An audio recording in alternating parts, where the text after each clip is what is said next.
Helo, Lisa Johnson yma, athrawes Ysgol yr Hendre, athrawes Gymraeg Ysgol yr Hendre yn 2018. Cofio'n cynnes o Dyserth, Sir Ddinbych, Gogledd Cymru, yn fan hyn. Dyma lle dwi rwan. Dwi'n nôl yn dysgu yn Ysgol Croesati yn y Fflint, sef yr ysgol dwi wedi bod ynddi ers i mi raddio, a ges i 10 mis hyfryd i ffwr yn Ysgol yr Hendre yn byw yn Rhelew yn 2018. Dwi'n nôl yna rwan ac yn dal i fod yn byw yn Gogledd Ddwyrain Cymru.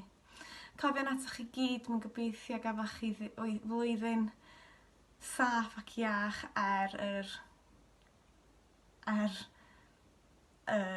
treialon ac yr heriau yma blwyddyn 2020 wedi taflu ato ni. Dwi'n methu chi'n fawr iawn, dwi'n rili methu milanesas ag steak yr Ariannin. Ond dyna ni, fysa fo'n lyflu cael gwyrgyd fach o Malbec a steak fach yn Gwaliau Lan. Felly, os gewch chi gyfle, plis cymwch chi'n arddyranu. Nadolig llawen, blwyddyn newydd dda!